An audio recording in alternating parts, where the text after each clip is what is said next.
Hey, what's going on, fam? It's your sister Michelle here doing another video. Hope you're doing good on your journey, and I'm wishing you nothing but love and light on your beautiful journey. Thank you for subscribing to my channel. If you haven't already subscribed, please do.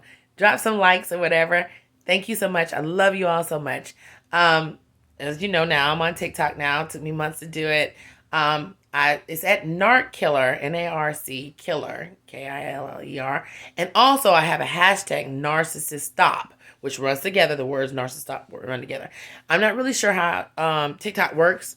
So if you want to kind of just put those in TikTok and follow your sister on another journey, another journey. And really thank you so much for helping me become the things that I am. I'm gonna always give you all my, your flowers, because you are the people that helped me so much, and I love you so much, and I hope I was able to help you as much as you all helped me. But anyway, let's get to the video. You ready? Beautiful day. This is about the narcissist and about being an enemy of the narcissist, because so many times we think that we are the narcissist's biggest enemy while we're in the situation with them, because we are the target of them. So many times you'll get in a space where you feel like the narcissist actually hates you. Am I the only one that went through that? I remember telling my narcissist in the past, or asking him, I should say, during times, why do you act like you hate me? Why do you hate me so much? I'm not your enemy. Like, why do you feel like this? Why are you acting this way? I'm not the enemy. You act like you hate me. You know what I'm saying? If you've been with a real narc, you understand it, right? That whole concept of feeling like they hate you. But here's the thing about it. The narcissist doesn't hate you, as we know. They don't necessarily even dislike you. They hate their own existence. Now, some people might say, well, they don't act like they hate their own existence. They doing X, Y, and Z. They doing all that. Like I've told you before, just because you see something doesn't mean that it's not happening. Just because you can't see something, let's tell you something, don't mean it's not happening. That's the whole joke of it. That is the whole trick of it. You can't see air, but you can breathe it, right? And it's the same kind of concept. Just because you don't see what's going on and see the proof of it, doesn't mean that it's going on. And see, the bottom line is this. Why the whole time we be thinking that they hate us and they treat us like they hate us, it's the internal hate of themselves. Sometimes the internal hate of their lifestyle, the way they grew up into. Now listen, I've always said that I don't get deep into why a narcissist turned out like he turned out, because I really don't care. All I care about is what they did to us, and I still stand by that. But a lot of times, if you really want to go to the nitty gritty, they don't hate none of us. They hate the things that they experience sometimes in their life before they even became adults, because a lot of times, a lot of them either have been neglected, abused, mistreated, or even over-pampered. Now, let me tell you something about the over-pampered thing. People might say, well, if they had everything they wanted and their parents gave them everything and they just did all this and that for them, they had the world, don't you think that would make them good people? No. You know why that is? Because every child, every person grows up and wants to have some kind of boundaries. If you grow up without any kind of boundaries, that is a reflection that makes you almost think that the people that you're dealing with don't care for you. See, parents like ourselves, right? We put boundaries on our children.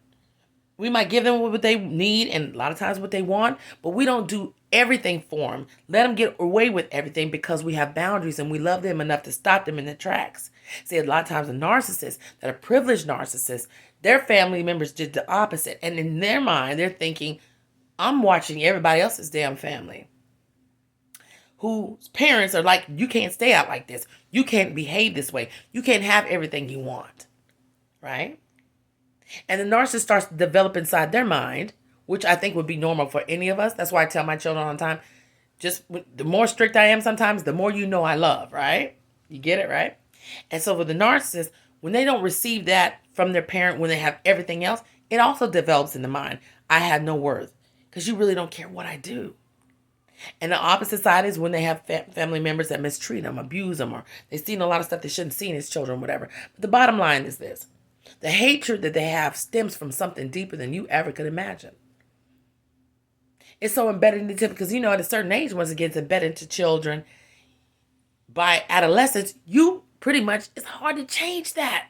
That's why their mindset is non-changing, because by the time they come into adolescence, whatever that happened to them before that, right? It's already developed. You know what I'm saying? It's already developed. It's already there. Let's see, sister. That is why we feel like they hate us so much, because they really low-key hate most of the people, a lot of times, not all the time, but a lot of people that were in their life before you even came into, before they even started dating and messing up other people's lives and shit. You hear me? They low-key don't even like their parents. They have grudges against their parents. They're grudges against their mothers and their fathers, and you know what I'm saying? Maybe even their siblings and environments they grew up in that they didn't see other people have, whatever. And it becomes a negative form of envy. And that's why envy is a big thing with them when it comes to us. They envy our power. They envy our strength. They envy being able to be in spaces that they don't relate to. Makes sense, right? This to your sister. The narcissist truly doesn't hate you. And they truly probably don't even dislike you. They dislike and hate their circumstances that made them that way. And unfortunately for so many of them, they don't even know why they're like they are. Not that we give a damn. Shit, you asking me, like I said, I don't give too many fucks about why they turned out like they did. Well, let's just keep it real. But when it comes to us, don't take it as a personal hate towards you. Because, of course, it feels personal, but it's not personal. It's deeper than that. Their hatred runs deeper than that. Their hatred comes from something that has nothing to do with you. We're just unfortunate persons that have to get the fucking blunt of the bullshit when it comes our way. You understand what I'm saying? Listen to your sister.